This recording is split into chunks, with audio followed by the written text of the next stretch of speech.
He had submitted a plot to Marvel, and Jim Shooter read it, and he thought it was kind of decent, but in that plot, I think it was Reed Richards that made a new suit for Spider-Man.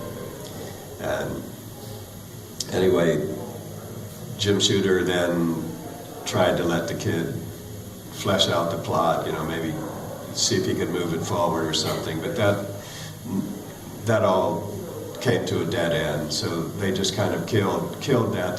They paid the guy for his work, for the plot, and then it was over. But that's the one idea that stayed in Jim's mind, or the thing that he remembered, was the idea of Spider-Man having the new suit in that plot. Now, I didn't personally know this at the time. I never heard of this kid's plot until about 4 or 5 years ago, maybe. But I've come to know through Jim that that's what happened, and when all this came about and Secret Wars was started, then he decided one of the changes that would happen to these characters would be Spider-Man will come back in a new costume. But he had the germ of the idea from that kid's plot. So he just said to me then, all right, Spider-Man's going to have a new costume. Before I started any pages at all, then I had to design that costume. There was a Spider-Woman whose costume was based on that black costume. There was the machine that transported him around. There were a couple of other new characters, female characters, Volcana, Titania. So all those things I designed prior to doing the book.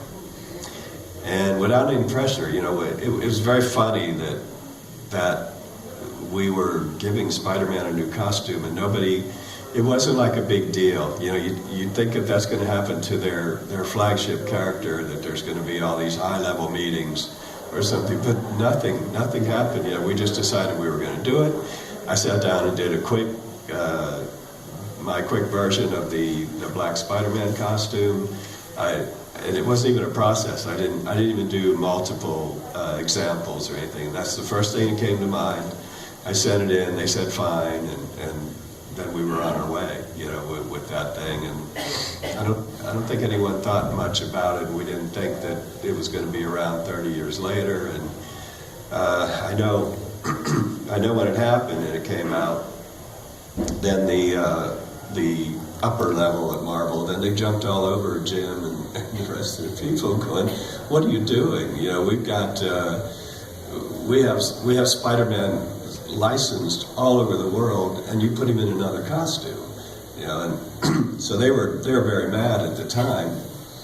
The costume actually got a fairly good response, the black costume, which was nice, and it stayed around for a while. And then the what I'll call the merchandising people came around too, because then they just figured out, well, that's fine, now we have 2 costumes to license instead of just one. So, and thanks to those other writers that came up with the symbiote idea and the whole Venom storyline, that kept the design around now for forever.